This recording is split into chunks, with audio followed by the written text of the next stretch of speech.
Welcome to Trust the Journey. I'm Melanie Curtis. And I'm Jason Moletsky. Thank you, legit, for joining us today. Yeah, our mission is living and learning, laughing and loving together with you. We're here to grow and contribute through our practice of openness, honesty, vulnerability, humility, and trust, trusting the entire journey. Yeah, and on that journey, we often talk about plant medicines, psychedelics, and other avenues of healing. When we do, we are sharing for informational purposes only. We're not doctors or therapists, and we don't promote doing anything illegal. Inside us all, we have a deep, powerful knowing. We encourage curiosity, healing, and exploration of this consciousness. Damn straight. Together, our handle is trustthejourney.today. Individually, you can find her at melaniecurtis.com and me at jasonmoletsky.com. Thank you all again so much for being with us. On to the show. In today's episode, we are thrilled to welcome Joe Moore. Joe Moore co-founded Psychedelics Today in 2016 with Kyle Buller. As CEO, Joe has co-created one of the planet's best-known psychedelic podcasts and training platforms. He combines over 20 years of avid psychedelic study and training with over 20 years of experience in software and multinational project management. Joe is a leading expert in transpersonal breathwork, a board member of the Psychedelic and Pain Association and the Psychedelic Medicine Coalition, and a sought-after international speaker on the intersecting subjects of psychedelic medicine and healing, breathwork, drug policy, medical innovation, international justice, and environmentalism. Joe, welcome. Thank you for having me. So thrilled to have you here, man. Yeah, it's so exciting. Thank you. Yeah. And I'm personally so excited to have you because we met first at Trailblazers in New York and connected by our mutual friend, Anna Ray Gravestein, who I respect hugely, love dearly. I'm going to this event showing up mostly out of my depth, right? But committed and driven to be in community and be in service to the psychedelic healing movement in the ways that I uniquely can be, which, like you, is amplifying voices in this space to help others learn and connect to possibilities, all that kind of stuff. And that's where I want to start our interview today, is like we'll get to, for sure, talking about the importance of psychedelic education and the drug war. But let's first start with you and your path. Like, what initially inspired you, moved you, motivates you to be this leader that you are in the psychedelic space? Oh, it's a wild one. So primarily, I believe I see and perhaps have a special lens on how much the skillful employment of psychedelics could improve humanity, decrease suffering, extend our capabilities, creativity, ability to love, all that kind of stuff, far further than most things could, anything I've seen. And that paired with the kind of meta crisis or poly crisis we're going through. Do y'all know that term, or is that? I'll lay that out a little bit. It's kind of like the crisis made up of all the other smaller crises. So everything from climate, species loss, food issues, water issues, where does meaning come from, all that kind of stuff. Like those are coming in quick. And like, how do we address that so humanity can thrive in the future? And I think psychedelics play a gigantic role in that thinking as well, because what else can change minds so quickly? Like even television alone will take years to, do appropriate propaganda to move us into the right, like, green situation. You know what I mean? Yeah. That thread of the meta crisis, that's a great term, because this whole concept of waking up, this like the woke movement, or this like awakening that's happening within consciousness. That whole idea of it's within consciousness, it's within our beings that we're sensing that things are awry, that things are not aligned with the way that we're living in the world today. And that's somewhere deep down in our core. And I think that psychedelics have this magic of like touching that wound to say, hey, there's a sore spot there that needs addressing. And it's a direct contact to a spot that we don't usually go near, right? It's kind of more subconscious, and it brings it right to the forefront of our consciousness. Mm-hmm. Yeah. And I'll quickly, like psychedelics, I'm sure you all have talked about it on your show a bunch, but the framing for me is non-specific amplifiers of psychic or mental process. And that, to me, I kind of get a little depth psychology like Jung or Freud here, where it's the thing that holds the strongest charge in your psyche comes to the forefront. And your subconscious is smarter than we give it credit for. And it knows about all this stuff. But our front-facing persona that helps us operate in the world isn't necessarily smart enough to see all this stuff or include all this stuff. You know, it's kind of like predator thinking, where you have to like make a 3D time-space abstraction to be able to successfully complete your hunt. I hope that wasn't too abstract, but like you have to make a physical representation of the world that makes sense in time so that you can do your hunt, similar to extreme sports or whatever. But like, that's, time isn't necessarily as real as we think it is. And like there's more to us than this, ego hunter persona thing that's up front, that helps us operate in the world. It's a different thing. Yeah. Yeah. Well, and Joe, when and how did you connect to your own unique personal experience with this or motivation around it? What was your experience personally, if you're willing to share, no pressure, with psychedelic healing in this way, such that, because I'm very interested in the motivation piece, right, about what actually motivates people to be a part of it being in service to psychedelics and psychedelic healing. And you're clearly very motivated, unless that you're not, and you're just, but like that seems very obvious to me, so when did it start for you? How did it start? I've been trying to come up with the origin story. It's so weird, right? But like, I think growing up in a small New England non-working farm with animals, beautiful woods, like that gave me some sort of like endogenous mysticism that I just kind of like grew up with, just beauty and wonder all the time. And suffering too, because, what is beauty and wonder without a little bit of that?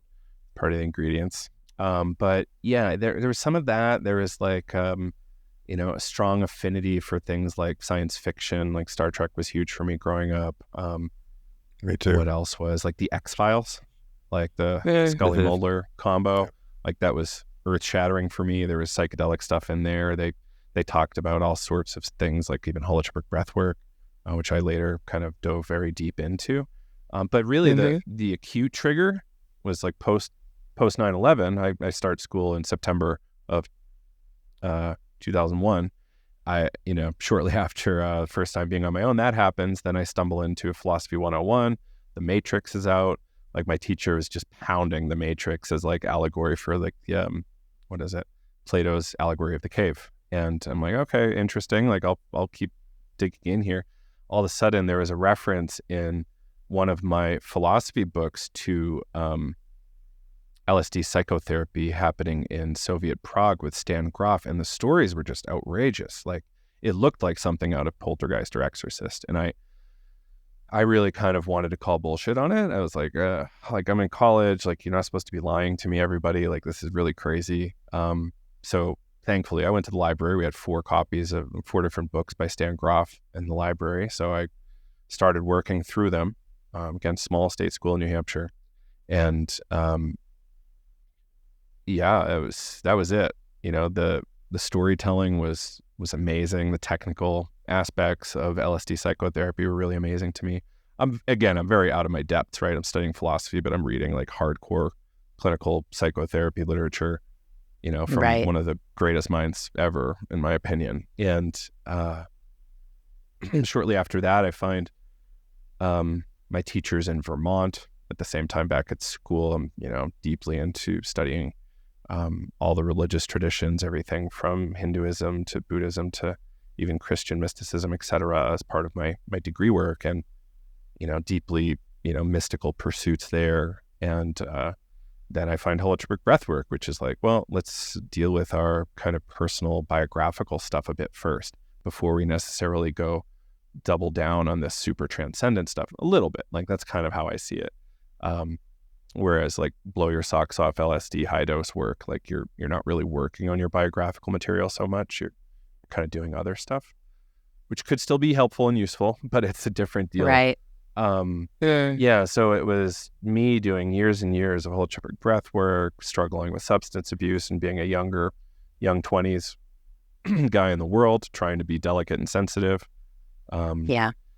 Which, in like the 2003 to 2007 timeline, that was tough given what was going on in the world with Iraq, Afghanistan, et cetera, and everything else that I was aware of, which I was aware of a little too much for being that young, maybe. And then I decided it was time to try ayahuasca. I found a great community in upstate New York, and was blown away by that experience. It wasn't perfect. Like, I have plenty of critiques of how they facilitated it, but who am I? I'm the customer, right? Like, what do I have to say to these experts? But anyway, ayahuasca changed me forever. Cured a kind of stagnating depression I was kind of sitting in a really interesting way. I came out of that just like walking on sunshine. It was like meditating and doing Tai Chi every day, journaling every day. It felt so freaking good for a long time. It was great. And not that it wasn't hard, it was really hard. But hopefully that was kind of like the initiation that your story you were looking for. Well, and I love how you touched on like the durability of some of the experiences, which is so interesting. And also just one thing I think is so great about your work in particular is that you are a platform for people to really learn about stuff that is not going to be available to them easily or in a like layman consumable way. Yeah. Right? The researchers that you have on those types of things, it's important. And like that part of what you do, I think is so important.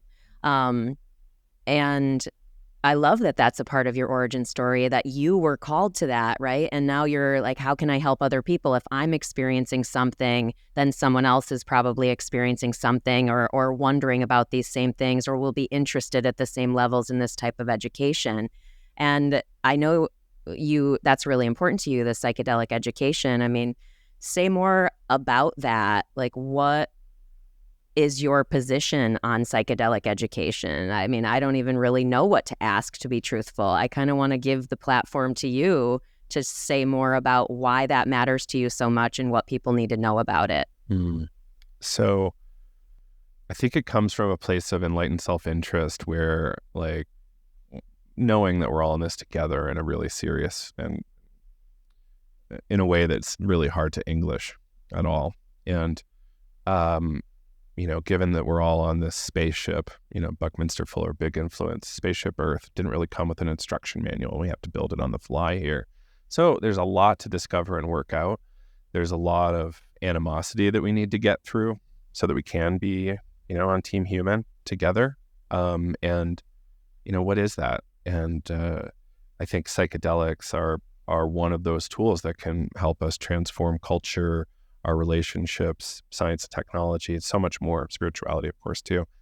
How do we skillfully implement that? And it starts with education as the foundation. And it's, busting myths. It's digging our way out of all the propaganda from the drug war, many billions spent on drug war propaganda, and we need to really work our way through that. And then, this kind of like bind culture is in, American culture specifically around alcohol and tobacco only, or nicotine only. And like, that's not a really healthy balance. Nicotine can be fine, but tobacco certainly can be quite problematic and make people quite ill.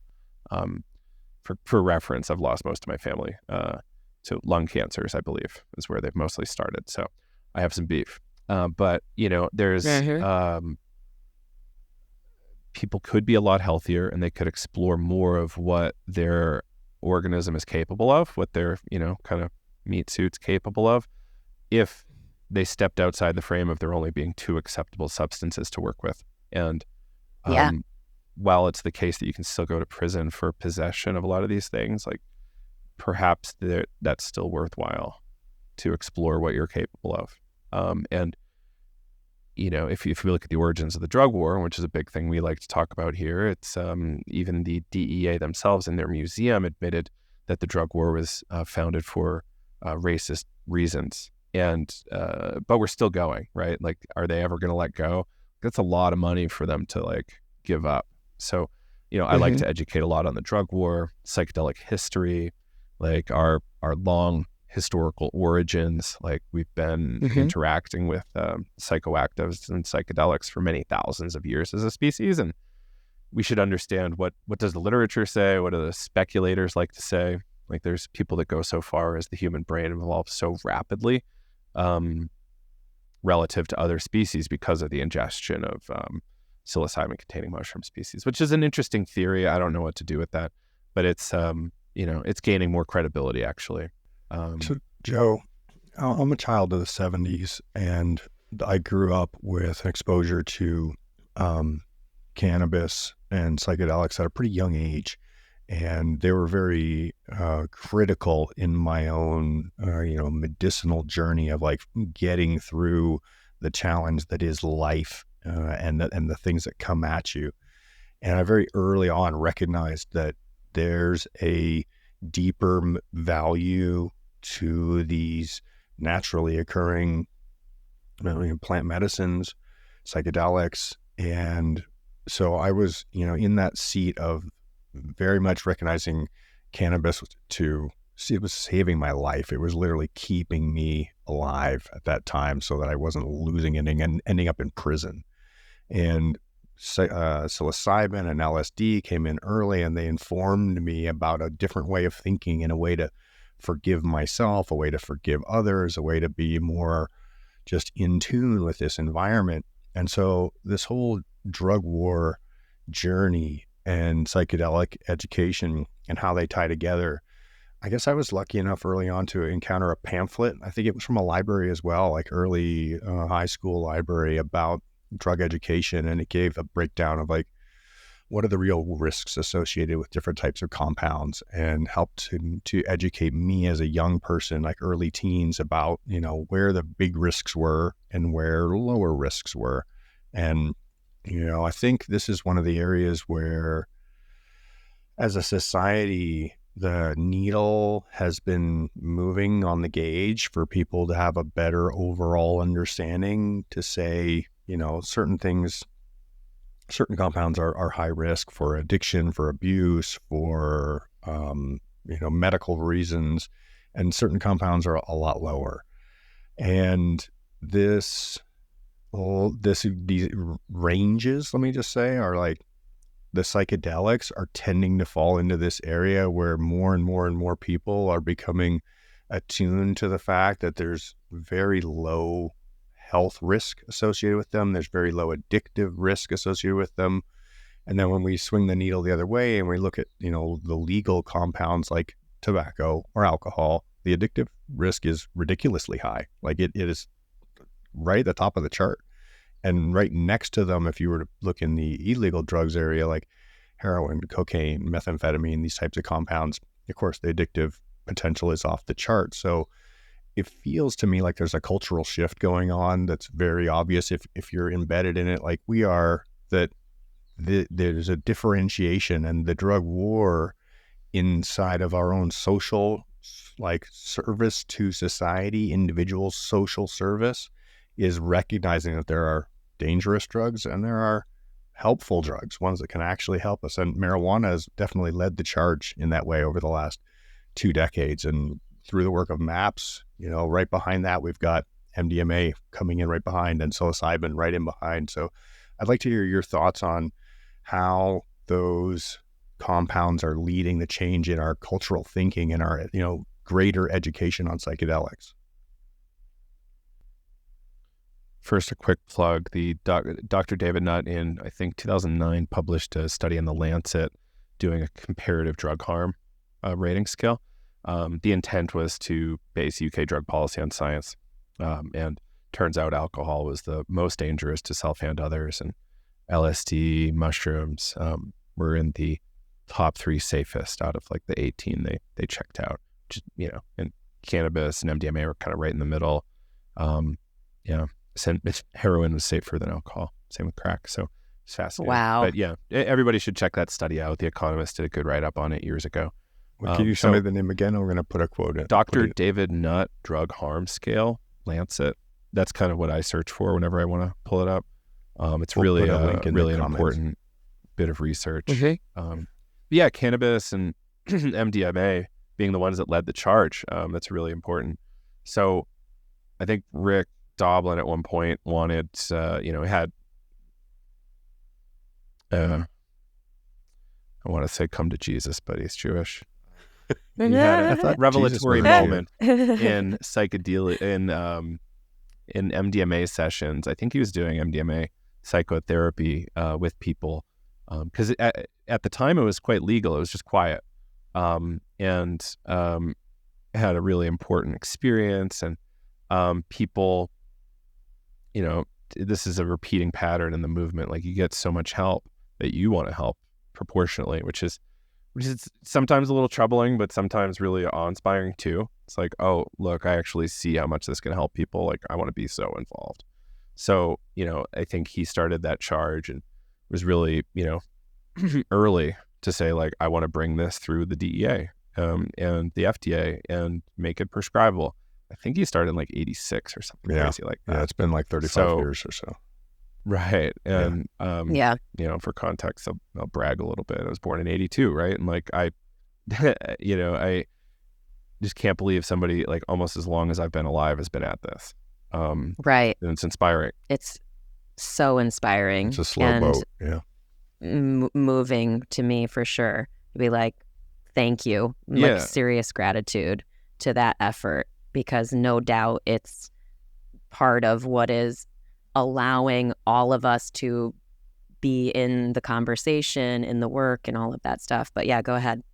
Yeah. So all the way to the point that the FDA granted breakthrough therapy status to it. So the FDA was so excited about the results that the FDA is actually supporting the effort. In the couple of years since that's happened, LSD, psilocybin, and maybe 1 or 2 other psychedelic compounds have been also given breakthrough designation, which I think is incredible. So, there's just a lot there, and it will be prescribable. I don't know if it's going to be this year. People are taking bets on it, which is interesting to me. I think cannabis similarly has been, there's been kind of a legalization movement since probably the 50s. I don't know when NORML started, but they've been hardcore advocates forever.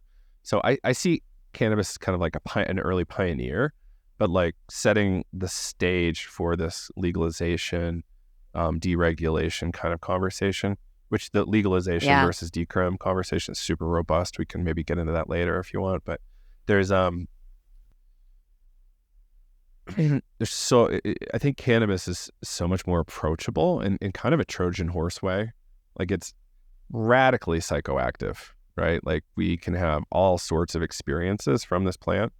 Everything from relaxing and being able to eat well on chemo, to pain relief, to having fun with friends, to relaxing at the end of the day, to, sleep aids. Like I have to use cannabis almost daily for sleeping, which sucks a little bit, but it's also okay. I'm fine with it. Yeah. And I think the fact that it was more accessible and perhaps a lot less demonized than the other compounds, that helped quite a bit. Or at least the demonization was cartoonish, right? Like if you look at, what was the film, Reefer Madness? Yeah. If you look at Reefer Madness, like obviously outrageous, like you'd have to have really drank the Kool-Aid to like super believe it.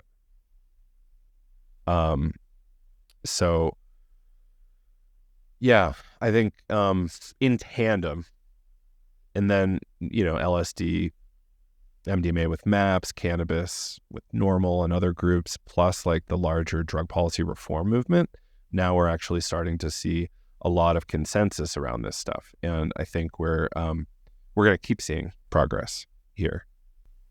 Yeah. Part of the drug war conversation, at least from my perspective and my unique experience, is I was not even remotely immersed in this space in any way. If anything, I was one of the people, you hear it a lot on podcasts like this, but deeply entrenched in the ideology of just say no to drugs. I 100% believed that, so much so that my best friend, she owns a healing and retreat center. She does facilitates ceremony with psilocybin and ayahuasca, and was doing her own deep work for many years with psychedelics, with plant medicines, and having profound results. I had a front row seat to her healing. Meanwhile, I'm having my own consistent pain in my own life, which I've shared about at length on this show and stuff, about with relationships and yada yada yada. Why I point to that is that it took a long time for me to have, and what I've sort of called it, like ideological access, as in it took a lot for me to be like, okay, I'm hurting enough, I've learned enough, I guess I'm going to give this thing a try in a safe container that I know is going to be safely held for me, and finally try it, because I had done traditional therapy, I'd done group coaching, I've been a coach myself for 16 years, I'm voracious for continuing education. So like I don't fuck around. Like I will learn, I go really into what I'm into, and I like that about myself. But it took a while for me to be open-minded to the drug possibility for healing because of the drug war propaganda. And so that's partly why I am so passionate about using my sort of acceptable, quote unquote, credible success to connect it to this conversation. People look at me and go, oh my God, world record skydiver, businesswoman, right? Connector, whatever they look at me and go, that's a credible success. I want that to be connected to this conversation that is in the lane of illegal and questionable. And so anyway, I feel like that's a really big and important part of undoing the drug war, is helping people like me who would be open to it but can't until they have that idea switch. The sponsor of today's episode is Great Spirit Farm. Yes, love having Great Spirit Farm with us, and specifically their ayahuasca microdose tincture. It is a natural MAOI antidepressant and anti-anxiety. Great Spirit Farm describes the feeling as a warm hug. It can help you access deep creativity, flow, intuition, and improve vivid dream recall, which actually has totally been my experience. So what is exactly in the bottle is the ayahuasca vine itself. So this is a tincture extraction, double extraction tincture that contains the Banisteriopsis caapi vine. Now, the particular vine that this has been extracted from has been growing in Florida now for over 25 years. And the ayahuasca vine does not contain DMT, so that makes this tincture 100% legal in all 50 states. Yeah, Great Spirit Farm recommends starting with 1 to 3 dropperfuls and increasing your dose gradually from there until you feel the effects. There are no known contradictions with antidepressants, and always check with your doctor and only take as directed. And what's really great about what Great Spirit Farm is doing is they're making sure that 10% of all the sales are returned to the Shipibo tribe, honoring the medicine's indigenous roots with active reciprocity. Now, if you want to try this tincture out for yourself, you can go to the website. That is ayadose.com, AYADOSE.com, and you can enter our discount code TTJ10 to get 10% off your order. Again, that's ayadose.com and all caps TTJ10 to get 10% off your order. So let me turn that to a bit of a question to you, Joe. Melanie's coming at this from kind of the modern access point where there's been a lot of reframing about the value of these compounds, and so what I want to talk about here is like the traditional versus the modern approaches to the use of these compounds, and how, interesting, like our ego might debrief the way that a facilitator delivers a compound, and that could be anything from like the full-on clinical MDMA experience that's prescribed by MAPS to your straight up Peruvian jungle shaman 100% Shipibo tradition, like completely a gap, right? Like as far away from each other as they could be.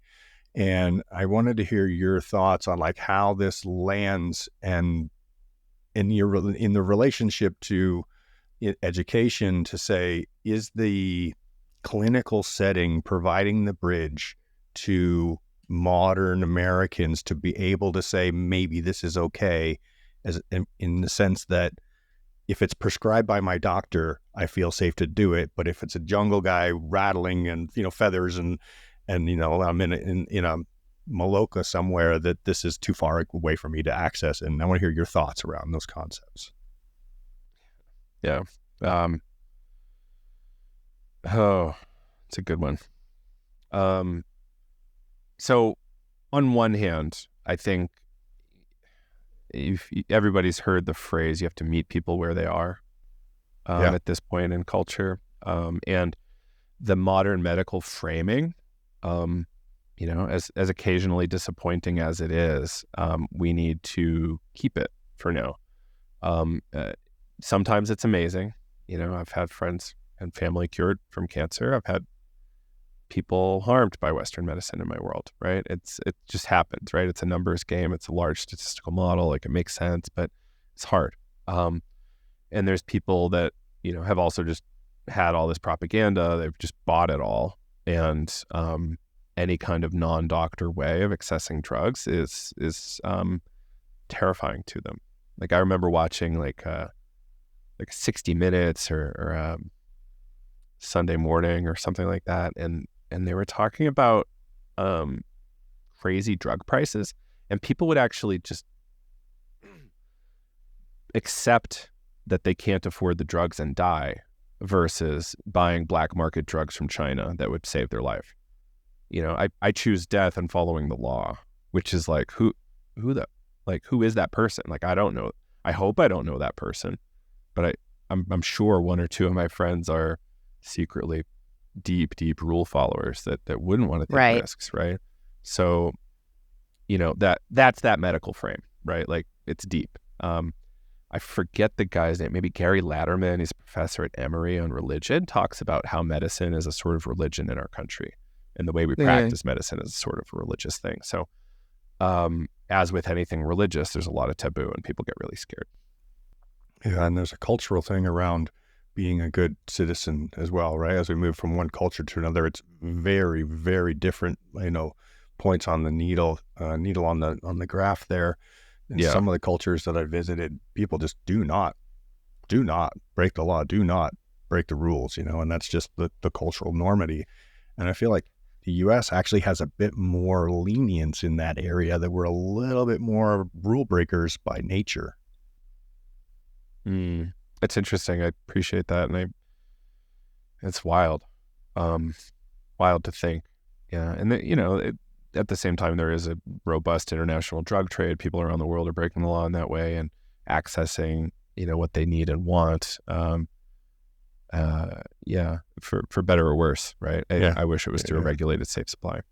Yeah, there's definitely risk both ways, right?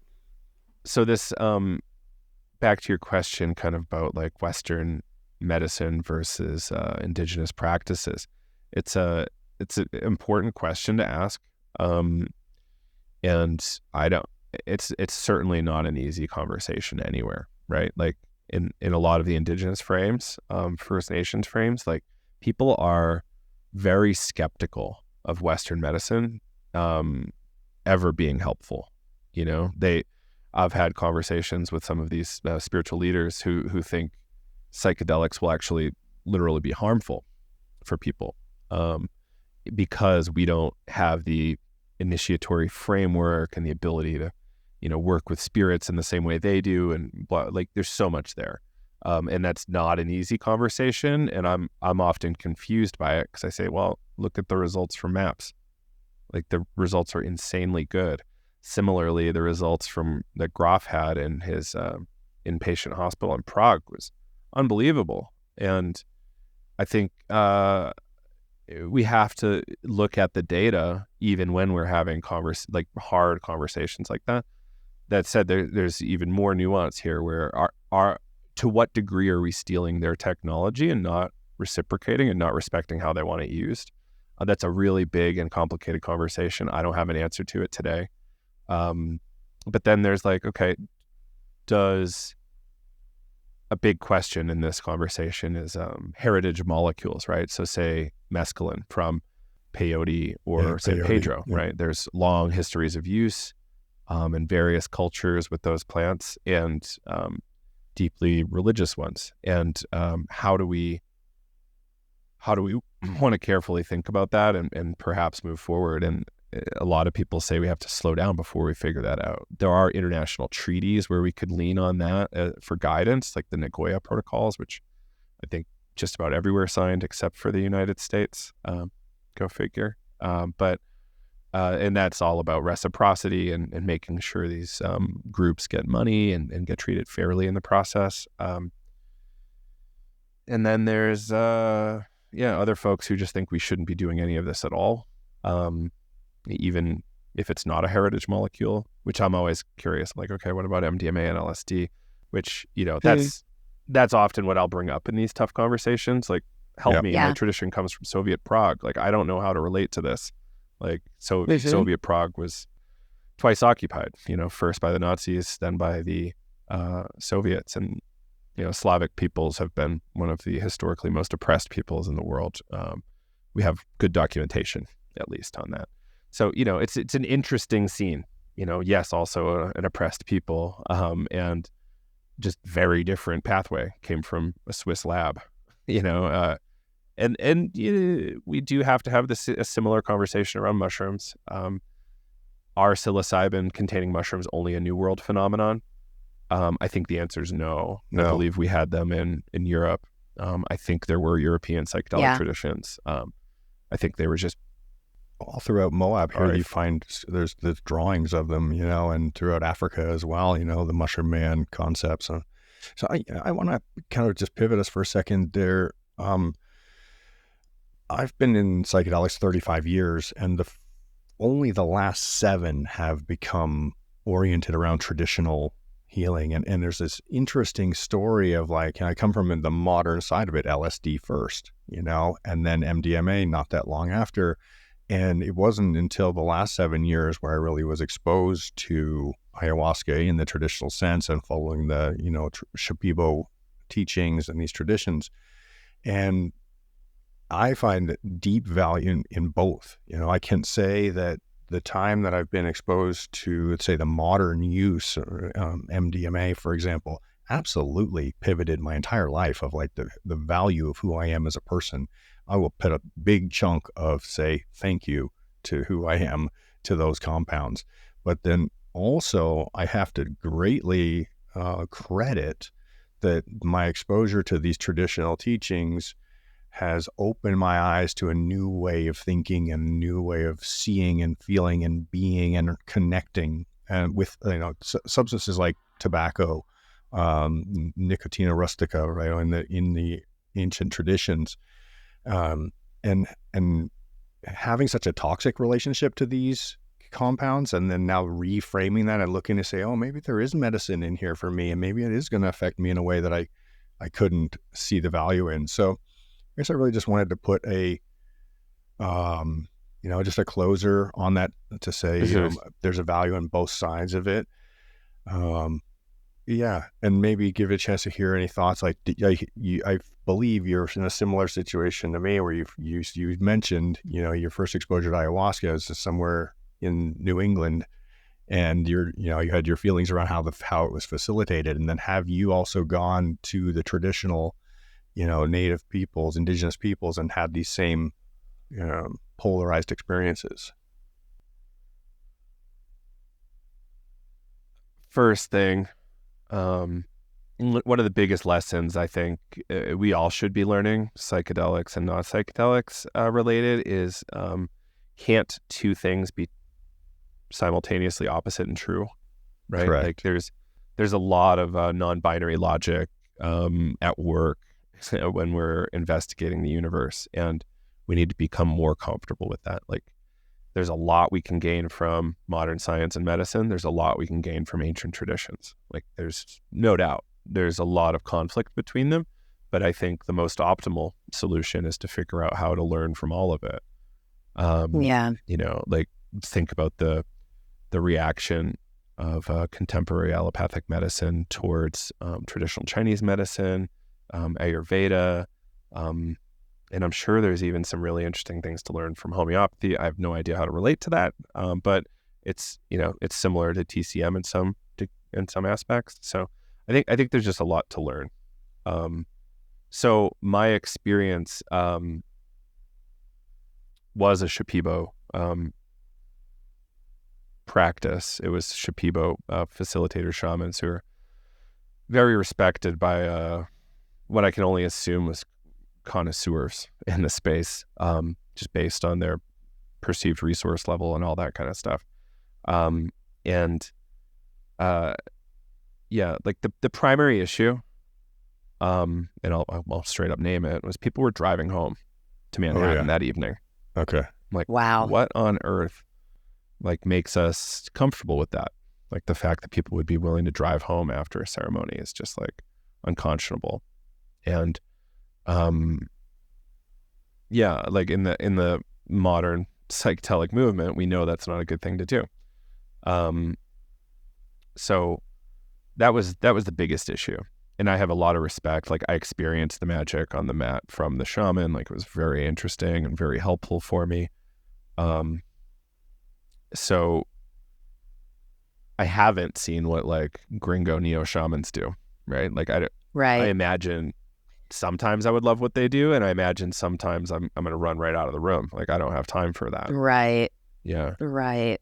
In the same vein of duality and competing ideas and feelings and et cetera being true simultaneously, that makes me go to the psychedelic exceptionalism stuff, because again, I'm coming from it from my own individualized perspective and what I've learned, yada, yada, yada. But I point to my experience because I can see in myself as a sort of young person in the work. And I say young, meaning I new-ish to the healing experience with plant medicines, and having this whoa experience. This has helped me so much. I need to shout it from the rooftops. I need to tell everybody this is everybody's solution, right? Cognitively, I can reel myself back away from that exceptionalism. But I see that as a tendency because of how much the medicine has helped me heal and all of that stuff, coupled with therapeutic support and community and all the things that go with a committed healing journey, as it were, in my experience. But yeah, I want to hear your thoughts on quote unquote psychedelic exceptionalism and what you think people need to know about that or be on the lookout for, or anything that you think would be of value to people around that part of the conversation. You know me too well. This is one of my favorite topics. So to start, the war on drugs has always been used to oppress people who are other than the dominant group, And for instance, let's start in America with like Chinese and Mexican people coming over and using opium or cannabis, and those people being very oppressed. Later, even the Black movement got roped in with cannabis and heroin, so like suppressing kind of their political viability to fight for change, like by employing drugs. This later was done again in the 60s as part of the anti-war movement. And that was big. And they suppressed the anybody who was possibly a hindrance to the war in Vietnam. So Black Panthers, hippies. Shortly after that whole scenario, the gay world was tremendously under attack. Like the anti-disco campaigns, like outrageous. And there was a lot of stuff like at the same time, like, Donald Trump's partying at Studio 54, like they're using the same stuff to like suppress the disco scene, which was a really, I think, important historical force. And, Quaaludes and all that kind of fun stuff were in the mix. Like there was a lot of other drugs there. So more drugs got expanded too, so we could, more easily suppress people. And, I don't know. And then, later, we're seeing continued oppression, in our space, like how many kind of political radicals are in psychedelics. A lot. Yeah, And there's definitely a lot of reason to be politically radical these days. Mm-hmm. Like we need to keep fighting for rights. We need to keep,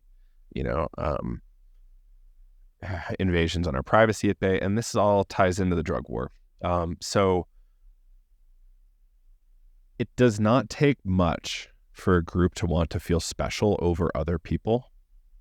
And psychedelics, they actually give a lot. And they give people a lot of reason to think that they're better than other people. Like I had this experience, except, I'm so healed. Check me out. Yeah. Like by the way, to interject, the Instagram jokes and memes and comedy around psychedelics is also excellent, and people should check it out. I give a shout out to Dennis Walker, Adam Strauss. Yes. On those fronts. They're really funny people. And I think by thinking you're better than somebody, like something's kind of just inherently broken, I think, in someone's thinking when they start acting and thinking in that way. So what's to be done? I don't know. I think we need to keep having this conversation in psychedelia. We need leaders to keep having this conversation. Like just because your drug has a certain level of, cost benefit, like it doesn't necessarily make you better. Like just because you had a enlightenment experience doesn't make you better. Like that's like the idea of better is such a ridiculous abstraction anyway. But it's a tool. It's an extension of this divide and conquer strategy that's been used against us for many thousands of years. So, okay, you now are a good drug user, and those other dirty drug users don't deserve the same kinds of rights that you deserve. And I think that's just not the right way to think about it, because we're still like wallowing in decades and billions of dollars in propaganda, and we need to fix that. And we need to say we're all human. And before the drug war really started, addiction wasn't really such a crazy topic. Like there wasn't so much shame. You had a safe supply, mostly. Like you could buy safe supply in a store, like people were buying cocaine and heroin in stores. And doctors could straight up treat it, and there was no real shame around it. There's nothing too weird. But now if you're struggling with addiction, there's all sorts of shame bundled into that, just based on the inherited propaganda, right? I just recently started meeting kind of elite people that are users of methamphetamines, and I was like, oh, look, like you're using the drug war to shame and others, and you're using it to benefit yourself. And that's like fascinating to me. And just the hypocrisy is rampant. People really need to take that Dr. David Nutt harm skill quite seriously that I was chatting about earlier. and say like, oh, look, like these things are actually safer according to science. Like, yes, we need a few more studies to confirm and validate that, but like this, it was published in one of the world leading medical journals. And it's really important. So people need to, have that as a touch point, and like take each drug individually and deconstruct the myths around them. Like PCP was the origin story for ketamine. But PCP is dirty because it's associated with the black world. And people are like, oh, you turn into Superman and like you can run through 18 bullets. It's like, it's not true necessarily. And it's more used as a weapon of violence from the cops to people. And that's not awesome. And same thing with culture. Like if you're a PCP user, you all of a sudden have all this shame. I've actually met a number of really interesting PCP users now. And I'm a little curious. Like I'm more curious about ketamine, but it's also fascinating. Same thing with heroin. Like in Switzerland, you can maintain a heroin habit for decades and not have any ill effect other than probably constipation, because you're using safe government heroin in a safe supervised site with medical people supervising you. And in some cases, people's family won't even know for 20 years, which isn't a good result. Like I would prefer psychotherapy and treatment personally, but that should be for the individual to decide if they want treatment, not mandated. Bath salts is a great example of that same thing of like just putting a label on something, where I've known a bunch of people who were using that with regularity and they're just having a good time. Just, they're having fun. They're not eating anybody's face. It's just, I've had it accidentally and kind of liked it. I didn't like the hangover, but the experience was fascinating. Yeah, it's just another example of how the mainstream media just goes ahead and just like smear campaign against a compound, and they have no idea. There's no testing. There's been no like anything structured around what it is and how it works, and they just completely just throw this huge label across it and say this is what it is, and it's literally going to make you eat other people's face. And they're citing one example of a person with severe mental health disorder who got labeled as something who may or may not have even been taking that. So we need to get scientific in the way we deconstruct things, like narratives presented to us by the media. Like, okay, we have one story. Do we have thousands of stories? Like, no, we don't. We have one story. That person was probably very sick to begin with. And often what happens is because of lack of safe supply, like we have special safe space consumption sites, supervised consumption sites for alcohol. We have that for tobacco too. We have specialty places you can buy it. We barely have it for cannabis. It's like so hard to even get that for consumption site wise. And then absolutely don't really have it for other substances. We have to like smuggle shit in places and like get by customs and all this stuff. Like just imagine like the amount of risk mitigation strategies that could be put in place in a place like Ibiza, for instance. Like there's or Las Vegas for that matter. Like there's so many people coming in and there's no quality control on anything they're consuming. There's quality control on the beer and booze, but there's not quality control on the other stuff. And as a result, people get hurt and harmed, and they don't know the dose, they don't know the purity, they don't know potential contaminants. There's so much that goes into this. There was a music festival in the UK. They implemented a strategy with this nonprofit, The Loop, in the UK. So The Loop UK is the name of the group. They actually reduced year-over-year hospitalizations 80% by implementing drug checking on site at the festival. And now they're really well supported. If you've been to Shambhala, have you heard Shambhala in Canada and in BC? Like the alcohol-free, very drug-positive festival. Yeah. I have not. Some of my friends have gone and said it was extraordinary. So, speaking of safe containers there, I mean, that's like 18 to 20,000 people who come in and they search every vehicle for alcohol, just like at other events where they search for drugs. And it's just a complete polar opposite, where if you're found with alcohol, they just immediately take it away. And they provide legal on-site testing of all compounds. So there's literally a line of 100 people waiting with their little baggie of whatever they've got in line to go get a mass spectrometer reading of what they have to make sure that it's pure. And then if there's anything found that's not, there's immediately a wave of education that goes out around the entire populace to say, don't buy from this or these baggies or whatever, in order to educate people about what is this safe supply chain. And the irony is, I mean, it's a drug positive space. It seems people sitting there doing lines of cocaine on a redwood tree stump at a festival, and somebody walked by with a 6-pack and they got tackled to the ground, arrested, and taken away. It's just completely opposite. And there's the irony of the experience is, it's one of the safest, like, I've never felt so safe in my whole life as a poet, like with respect to this greater society, like to the people who were there. I sat at an intersection of a very busy intersection where there was a lot of people crisscrossing, and my feet were in the way of everybody walking by. And, in an alcohol fueled space, if people would just kick you, step on you, like they'd be violently aggressive towards you and interfering with their flow, or just completely indifferent to the fact that you're there. And in this situation, every single person, even though they couldn't see my feet, they would like nudge my foot or kick my foot, and they immediately sense they're there and, recognize and apologize and like try not to tread on you. And there's just this deep respect for everybody's presence of being. So it's a great example of how that safe container can be held, and we could look at things the other way around. And they too have shown the positive results of when you create these environments, that the total amount of ER visits for the festival relative to another festival that happens down the road, same kind of scale, it's like exactly the opposite, 80% reduction in ER visits. Overdoses is down to like almost nothing. Versus the hospitalizations and fatalities related to alcohol and other abuses. Yeah, it's important to think about, and like, are we creating the culture we want or need?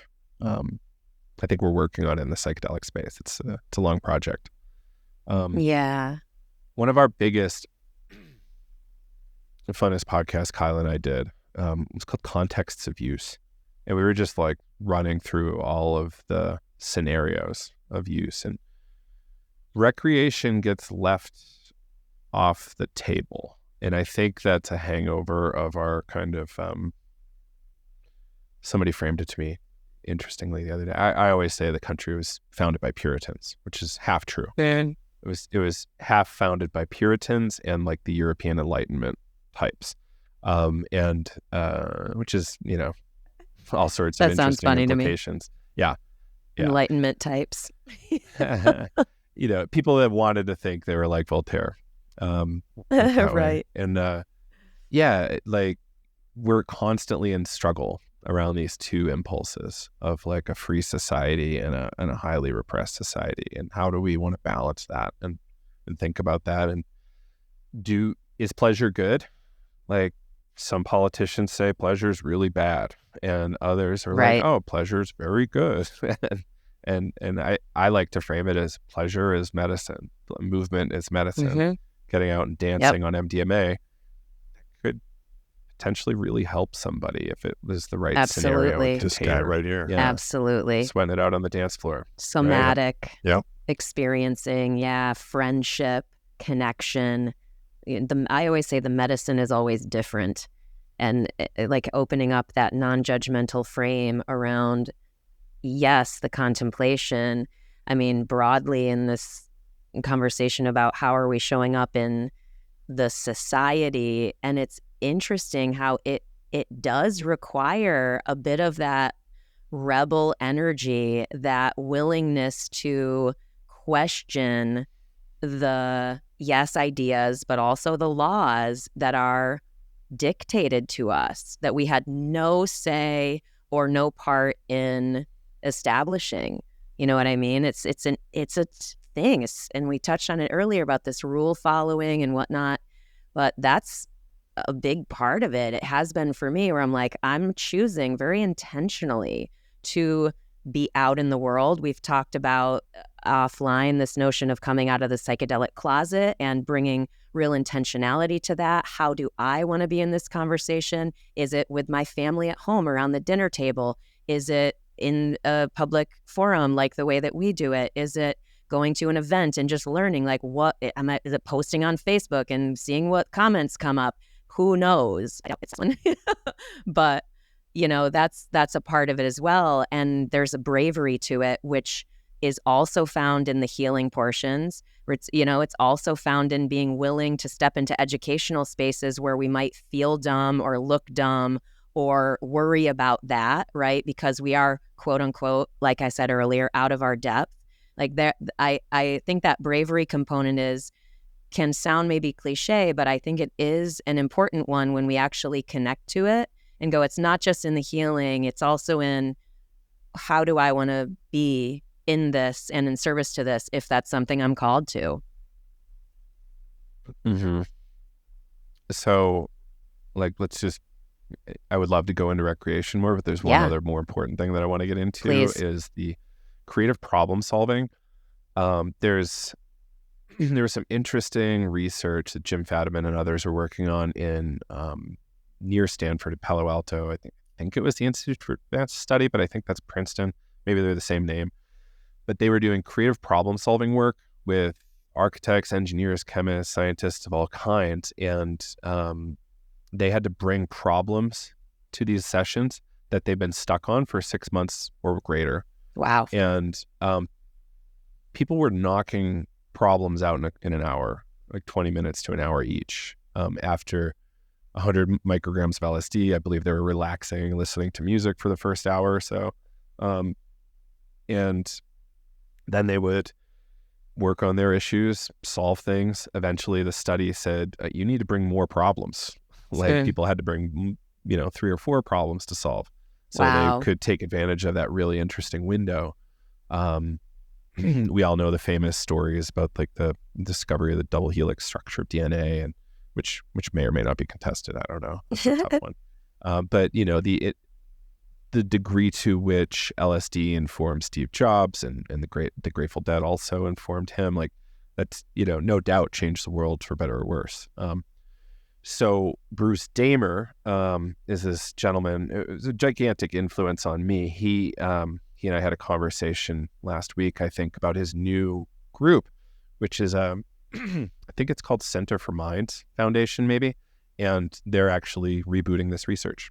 Amazing. And that's cool. It's about I've been thinking about this and hyping this story for years, and I'm just so happy they're finally working on it. Nice. I'm like, okay, great. Like, I hope I can help a little, but you guys got this. You're smarter than me. It's going to be great. And, we need to solve a number of technical and scientific issues for us to have a little bit more ease and grace through the next 20 to 50 year period here, which is going to be increasingly tumultuous given the poly or meta crisis. And it's a fascinating one. And I think one of the most important projects we could be deploying psychedelics to work on. So I love it. It's this idea of technology, right? Like we hear you were mentioning Jobs being inspired by, whatever LSD or the Dead or wherever that comes from. We often, as a society, we look at technology as a forward-thinking idea where we are developing technology rather than we can look behind us and see that technologies already exist. And I've been coming to a greater peace or balance with this idea within myself of looking at a plant medicine as a very, very advanced technology, which literally alters our biochemistry to bring us back in touch with our ancestors, back in touch with source, back in touch with collective consciousness, back in touch with our subconscious, our deep conscious, back in touch with the ether, really, really advanced technologies that have been here long before we were here, literally predate our existence as a species. So when we look at something like psilocybin as a technology and we refer to it as a technology, we can go, how do we choose to engage this technology? How can we leverage this technology to our advantage as a species? It's obvious. I mean, it is just blatantly obvious that even the studies show, 95% of people in their first time engaging it are having, most profound experience of their spiritual experience of their life. And I want to use that word like spiritual because I think people are afraid of this word nowadays. This idea of spirituality has become very faux pas, like religion and spirituality have become linked together. And now religion is kind of something where, the younger population is like, I don't want anything to do with religion, because we've seen the path that it's created for our culture. And yet spirituality is so deeply needed, and getting back in touch with and putting our finger back on the pulse of the planet, that meta crisis that we started the conversation with. What is it all rooted in is this fact that we're forgetting that we are spirit, the earth is spirit, the sky is spirit, the ocean is spirit, and we are born of this earth and we'll die to this earth. And we need to get back to engaging that deeper part of ourself. And these technologies of psychedelics are bridges back and forward for the deep parts of ourself that have always been there, and the new versions of ourself and new ways of thinking and new ways of being. My little rant there. Thanks for the space. Yeah, the term transpersonal psychology was developed so that they didn't have to say spiritual, because they wanted to actually avoid that. But they were literally studying spiritual experiences in a really helpful, meaningful way.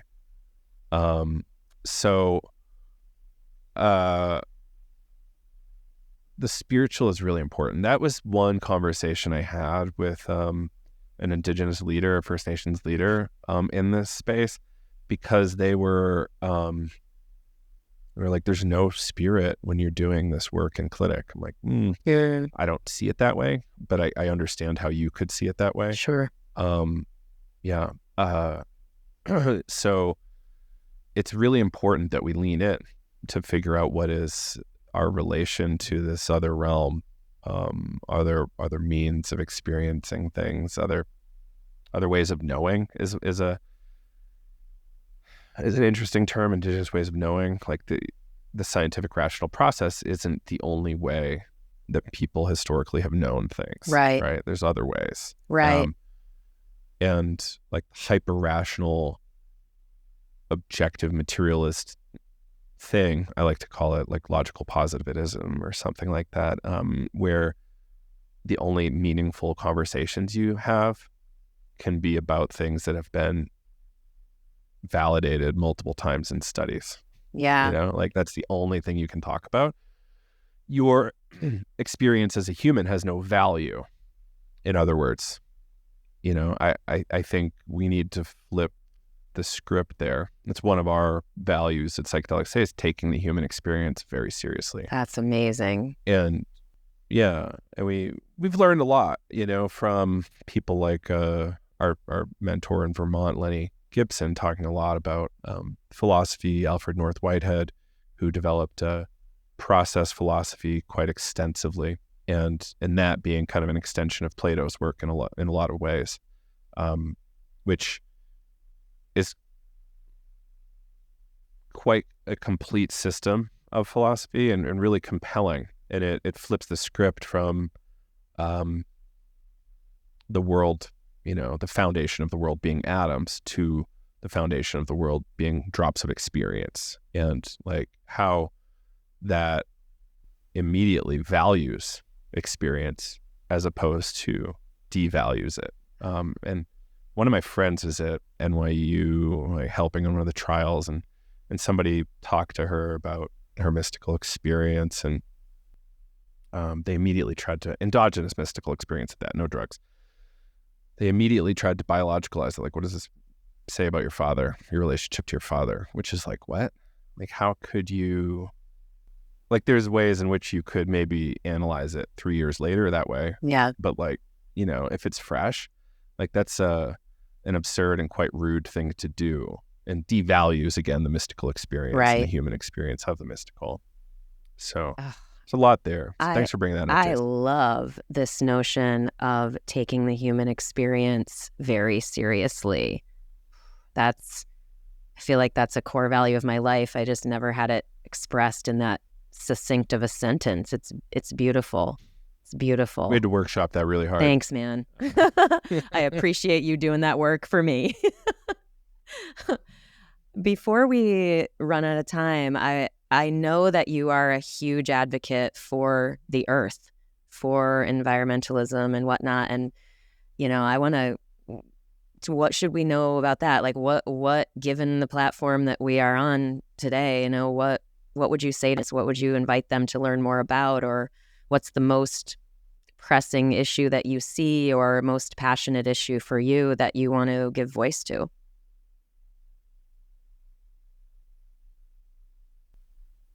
Couple things. I like to lately, last couple of weeks, I like to start with this idea of like potentially the worst sin somebody can commit is being complicit or not directly responsible for a species going extinct. And we as a culture have helped our planet drop into the sixth great extinction in the history of the planet. And we're losing species at an accelerating rate. I want people to really think about that and feel that and have that inform how they proceed.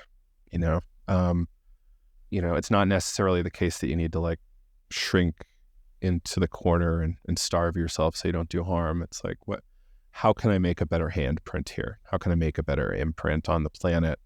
An outsized return on how much I cost the planet. You know what I mean? And things like regenerating soils, rebuilding forests, all that, poverty, unfortunately, it really informs how people take care of an environment.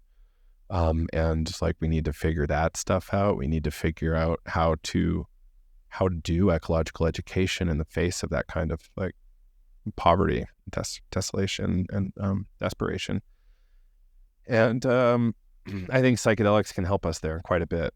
I think it's a little abstract to think that through, but I think, like I was saying earlier, creative problem solving, building connections between your community. There's only one study on this, but I think we need to do more. Nature relatedness, the Sam Gandy study. Like we become more related to Earth in our feeling after psychedelic experiences. And the psychedelic movement is not guilt-free here, right? Like we're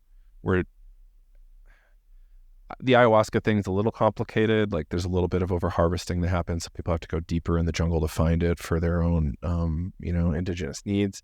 And then, competing with, capitalist tourism, like that's complicated. So like, how do we sort that out? I don't know. But the two bigger issues that I like to talk about are peyote. So I just, truly believe that white folks, unless you're like really invited, or have a deep religious interest, please stay away from peyote. Like it's being over harvested. It's not, there's not really enough in the United States for the Native American church to have its own supply, naturally grown, which is really important to huge swaths of NAC people. We actually have to import it now from Mexico to meet the needs, from what I understand, which is really tough. So this stuff just takes a long time to grow back. So, please tread lightly. Please. Like there's alternative medicines available there. I mean, the mescaline molecule from the San Pedro or the pea torch cactuses, which grow abundantly, and there's a cultural identification of that medicine being peyote, the button, and going after that one particular plant when it's very easily attained through these other cactuses that are very abundant and accessible. Yeah, and due to my complaining on the internet, I hope it's my fault. Good job. I'm seeing more mescaline available in assorted markets and synthetic forms. So I think that's important, and hopefully will help protect cactus. And the other one is the Sonoran desert toad. Mike Tyson might be one of the biggest offenders here, and he's been hyping smoking the toad forever.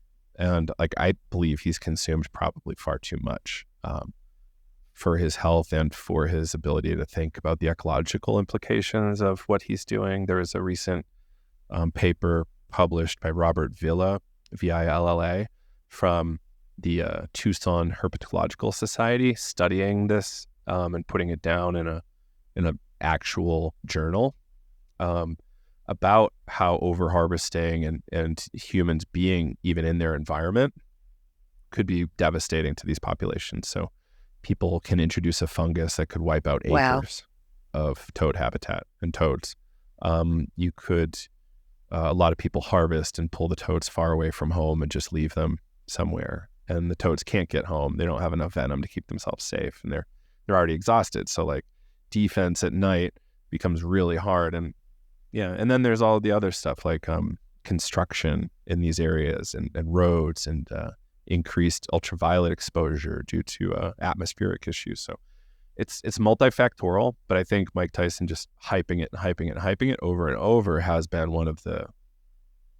a substantial driver for the decimation of these populations. And the data shows synthetic is just fine. It's actually safer and has the same subjective experience and plenty fine. Yeah, I actually find it's a much more pleasant experience too. Right. The actual smoking of it is a lot easier to ingest, and the experience is a lot more palatable to the physical body. It's not such a harsh, dramatic upswing. It doesn't launch you out of the psychedelic canon quite so aggressively. And I've also heard of some horrible mass harvesting events that have gone on as far as the Sonoran Desert toad, which are just terrifying. The idea of people coming in and just like harvesting them by the thousands and taking them away, literally removing from the environment permanently. So that's a serious concern. Yeah. Now the cartel is taking interest because Americans are so into it. So they have a whole program, I'm sure. And it's troubling. And do you, as a psychedelic user, want to be complicit in helping make a species go extinct through using when you maybe shouldn't use? And there's, we just as a species have a very poor track record of using species like animals as medicine. Wildlife as food even is quite problematic for us. So, especially when we have, greater than 7 billion people on the planet.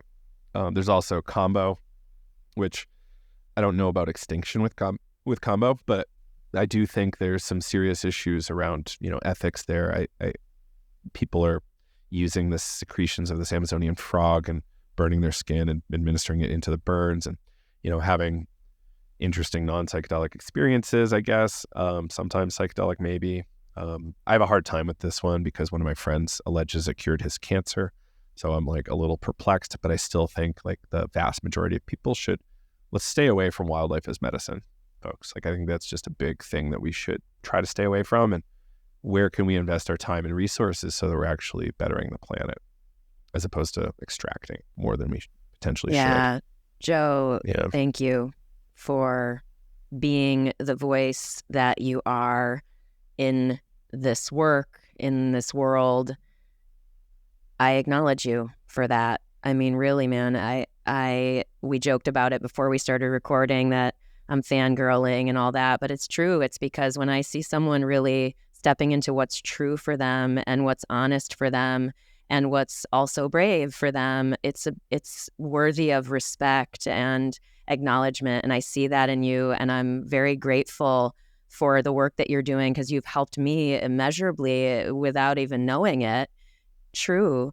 And more to come. I can't let this interview end without really saying that and making sure people hear it from me in this space. And before we close, is there anything that we didn't cover that you really want to make sure that you share about or touch on? And of course, definitely let us know where people can follow you and get in touch and support all the work that you're doing. I always want to give a plug to Tim Leary. Thank you, Tim, for doing what you've done and enduring the demonization that was put on you quite unfairly. I would really love to do some work to rehabilitate his name, and I do it as much as I can because he's treated so unfairly by the establishment, especially today. People can find my work a few different websites, Vital, psychedelictraining.com, psychedeliceducationcenter.com, psychedelicstay.com. I don't really have a website for me that I'm proud of yet, but if you want to see what nonsense I'm up to in my mind, Jomo137, JOMO137 on Instagram and Twitter, and I post on Instagram very regularly, unfortunately, to my detriment, but I think I'm laughing most of the time when I'm doing it, so it's fine. I'm a core follower of your stories. Oh God, it's all nonsense sometimes, but it's It's all nonsense. life is a joke, too. right? Oh my God, yeah. You take What it a way too joke. seriously. The cosmic giggle is an interesting thing for folks to look up please in that do. regard. It's a funny concept. Yeah. But yeah, we do trainings all the time. We do podcasts twice weekly. We hire writers to write for us often for our blog. We have some books available on Amazon and digitally from our websites. And Vital is coming up again in September. Amazing 12-month training program for just about anybody that wants to get deeper in the space. I think of it as a liberal arts degree in the space. And we're often running Navigating Psychedelics, which is a little more entry level, and it's 9 weeks and 47 hours. So it's a lot of time for 9 weeks, but it's a great way to jumpstart your understanding of the space and fine-tuning it and also questioning some of your assumptions. So I think that's good for now. Thank you both for having me. I Very really appreciate cool. it. Yeah, total pleasure, Joe. Great to get to meet you and to get to know you better. And I enjoy following your work as well. It's really great to have you on the show. Yay. Thank you. Love thank you.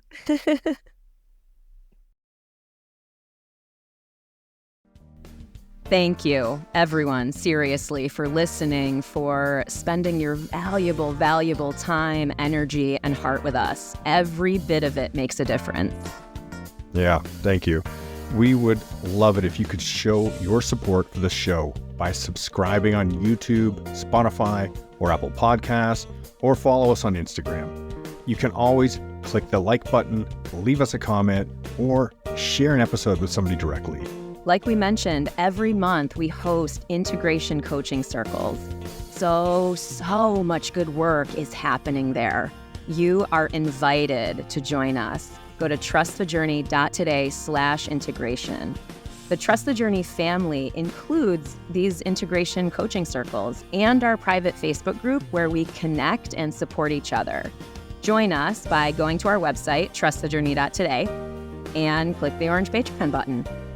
Yeah, thanks. It's your support and engagement that make the show possible. Thank you. We're here to connect with you. Feel free to DM us anytime on Instagram. We're at trustthejourney.today. Thank you. We love you. We love you. Keep laughing, keep loving, and keep trusting the journey.